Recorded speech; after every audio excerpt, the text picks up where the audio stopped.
कांग्रेस के कार्यकारी अध्यक्ष सुरेश गुप्ता आज अपने कार्यकर्ता हिमांशु बहल के निवास स्थान पर पहुंचे, जहां उन्होंने पत्रकारों के सवालों का जवाब देते हुए कहा कि 5 राज्य में होने वाले चुनाव में कांग्रेस कर पर विजय हासिल करेगी। मिजोरम के बारे में पूछे जाने पर उन्होंने कहा कि इसमें 19 और 21 का फैसला ही जीत तय करेगा।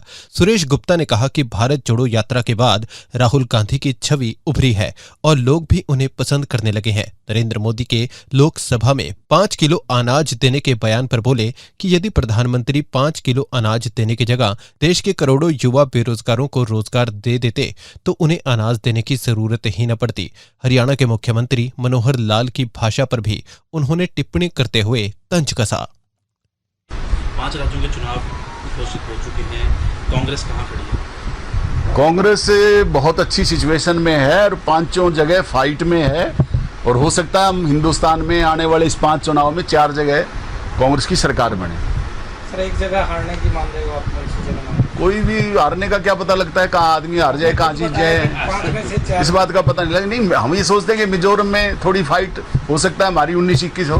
राहुल गांधी का एक वीडियो वायरल हो रहा है जिसमें वो कहते सुनाई दे रही है वहाँ भी पार्टी जा रही है, वहाँ पर सरकार। वो भाजपा के बारे में बता रहे हैं, आगे मध्य प्रदेश में भी जा रही है और तेलंगाना में भी जा रही है, कांग्रेस आ रही है, वो ये है। लेकिन ये बीजेपी वाले तो उल्टे सवाल करते हैं, जब अपनी गलती करते हैं तो फिर वो दूसरी बात ले लेते हैं। राहुल गांधी जी भारत जोड़ो यात्रा के बाद हिंदुस्तान के दुनिया के अंदर उनका नाम चमका है और हिंदुस्तान के लोग उनसे बहुत प्यार करते हैं।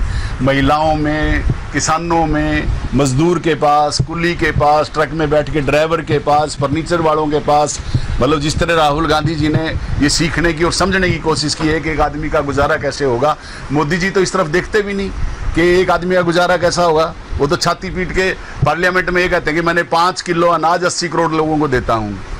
मैं भी ये पूछता हूँ आदरणीय प्रधानमंत्री जी से कि आपने रोजगार क्यों नहीं दिया? अगर एक परिवार को रोजगार मिलता तो उसकी सैलरी 20,000, 30,000, 40,000, 50,000, लाख मिलती तो उस घर में रौनक आ जाती। उसको 5 किलो अनाज लेने की जरूरत ही नहीं थी। आपने उस तरफ ध्यान ही नहीं दिया। आप आज महंगाई कितनी है, आज भ्रष्टाचार कितना है, आज बेरोजगारी कितनी है। हिंदुस्तान के अंदर 11 करोड़ युवा बेरोजगार हैं और 15 से 30 साल की उम्र के 38 करोड़ युवा हैं हिंदुस्तान में, जिसमें 7.5 करोड़ के पास नौकरी है और 30.5 करोड़ बेरोजगार हैं। उसके लिए क्या इंफ्रास्ट्रक्चर जो है भारत की भाजपा की सरकार ने बनाया? बताए हिंदुस्तान के युवाओं को कहाँ गुमराह करना चाहते हैं? पहले कहा था 2 करोड़ युवाओं को नौकरी देंगे हर साल, कहाँ चले गए मोदी जी? सर, यमुनानगर में खट्टर साहब की एक वीडियो वायरल हो रही है। खट्टर साहब कह रहे हैं कि जनता को जब समस्या सुन लेगी आराम से खड़े हो जाए, नहीं हमारे सुरक्षाकर्मी आपको धक्के मारकर बाहर निकाल दें। क्या लगता है ऐसी भाषा होनी चाहिए सीएम? देखो, हमारे जो सीएम हैं वो करनाल से विधायक हैं, जहाँ से मैंने उनके खिलाफ चुनाव लड़ना है। और ये बताना चाहता हूँ कि वो भाग्य से चीफ मिनिस्टर हैं, कर्म से नहीं हैं। उनकी भाषा तो हर जगह। एक महिला ने पूछा कि फैक्ट्री लगा दो, बोले चंद्रयान पे भेज देंगे आपको। एक पंडित जी ने उनको परसा देने की कोशिश की, बोले तेरी गर्दन काट दूंगा। उनकी भाषा तो हमेशा ऐसी रही है, उनकी भाषा पे कभी कंट्रोल नहीं रहा। ये तो बीजेपी उसका जवाब देगी कि ऐसा मुख्यमंत्री उनको रखना चाहिए कि नहीं रखना चाहिए। इंडिया बना है, उसमें आम आदमी पार्टी भी है, तो क्या हरियाणा में सेटिंग बैठ जाएगी आम आदमी पार्टी के साथ सीटों को बंटवाने को लेकर आपको? देखो, आम आदमी पार्टी का हरियाणा में कुछ नहीं है। हर आदमी कोशिश करता है राजनीति में अपने कदम जमाने की और उनका इंडिया में अलायंस है। खड़गे जी, राहुल गांधी जी हमारे नेता है, वो जो फैसला करेंगे हरियाणा की कांग्रेस को मान्य होगा। तो आप लोग कह रहे कुछ नहीं है तो कोई सीटें नहीं मिलनी चाहिए, तो कुछ भी नहीं? ये तो फैसला वही करेंगे। मैं इसका जवाब दूं तो अच्छी बात नहीं है, दे तो सकता हूं पर देना नहीं चाहता। जवाब दे दिया। सुरेश गुप्ता यही नहीं रुके, बल्कि उन्होंने कहा कि कांग्रेस पार्टी के सत्ता में आने पर ब्राह्मण समाज से एक उप मुख्यमंत्री बनाने के पूर्व सीएम भूपेंद्र सिंह हुड्डा के बयान पर कहा कि कांग्रेस हाईकमान पर एक जाति विशेष की नहीं बल्कि सभी जातियों की राजनीति करते हैं। कांग्रेस की सत्ता में आने पर कितने उप मुख्यमंत्री बनाए जाएंगे यह कांग्रेस हाईकमान ही तय करेगा। उन्होंने कहा कि यह सब सारे नेता मिलकर तय करेंगे, लेकिन भूपेंद्र सिंह हुड्डा का सुझाव अच्छा है। कांग्रेस द्वारा जातिवाद फैलाने के सवाल पर उन्होंने कहा कि जातिवाद तो देश के प्रधानमंत्री नरेंद्र मोदी फैला रहे हैं। ऐसा मैं समझता हूँ कि हुड्डा साहब ने जो रोहतक में ब्राह्मण सम्मेलन हुआ उसमें ये बयान दिया है कि भाई हमारी सरकार बनेगी तो एक डिप्टी चीफ मिनिस्टर ब्राह्मण समाज से होगा। कांग्रेस पार्टी ने तो अभी कोई फैसला नहीं किया है, उस फैसला करेंगे हमारे कांग्रेस के राष्ट्रीय अध्यक्ष मल्लिकार्जुन खड़गे जी राहुल गांधी जी, प्रदेश के नेता भूपेंद्र हुड्डा जी, रणदीप सुरजेवाला जी, कुमारी शैलजा जी, किरण चौधरी जी, कैप्टन अजय जी, ये बड़े लोग हैं और ये बैठेंगे तो सामूहिक रूप से कोई बात होएगी, तब इस बात को मान्यता मिलेगी। लेकिन सुझाव अच्छा है। वैसे मैं ये समझता हूँ कि पिछली बार लोकसभा का चुनाव भूपेंद्र हुड्डा जी ने सोनीपत से लड़ा था और दीपेंद्र हुड्डा जी ने रोहतक से लड़ा था। बाई दी वे ऐसा हुआ कि बीजेपी के दोनों उम्मीदवार जो है ब्राह्मण थे और दोनों हुड्डा साहब भी और दीपेंद्र जी भाई भी चुनाव हार गए। तो ये भी एक विषय का है सोचने का कि इस वजह से भी उन्होंने ये बात मांग जो है माननी होगी।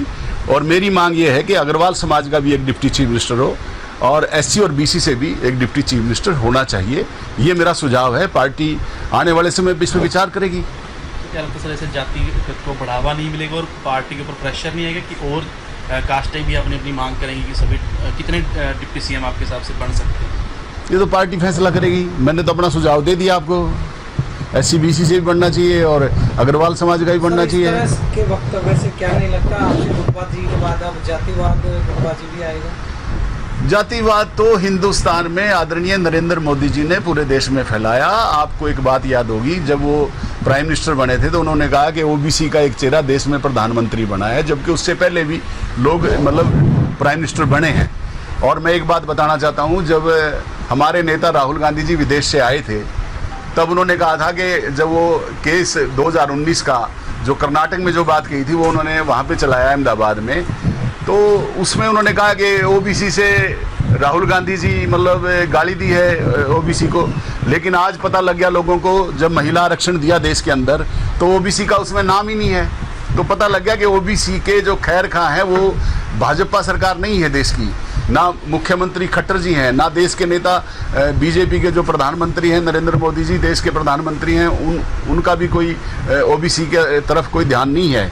अब राहुल गांधी जी ने और कांग्रेस वर्किंग कमेटी ने और हमारे खड़गे जी ने और सोनिया गांधी जी ने फैसला किया है कि जिसका जितना हक है जाति गणना होनी चाहिए और उसमें जिसका जितना हक उसको मिलना चाहिए।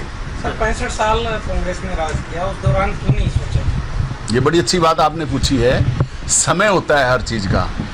आज इस बात की डिमांड बढ़ी है और मोदी जी का चेहरा खुल गया है कि मोदी जी ओबीसी के नाम पे प्रधानमंत्री तो बन गए लेकिन किसी पूरे हिंदुस्तान में ओबीसी को देना कुछ नहीं चाहते। जब महिलाओं की बात आई तो पीछे कदम हटा लिया। क्या हरियाणा में भी होनी चाहिए जातिगत? क्यों नहीं होनी चाहिए? पूरे देश में होनी चाहिए। अपने आसपास से जुड़े ऐसे ही अपडेट्स पाने के लिए देखते रहे अंबाला ब्रेकिंग न्यूज। हमें फेसबुक पर लाइक करें, यूट्यूब पर सब्सक्राइब करें और अपने एप्पल और एंड्रॉयड मोबाइल फोन के प्ले स्टोर से हमारी app Ambala breaking news download करें।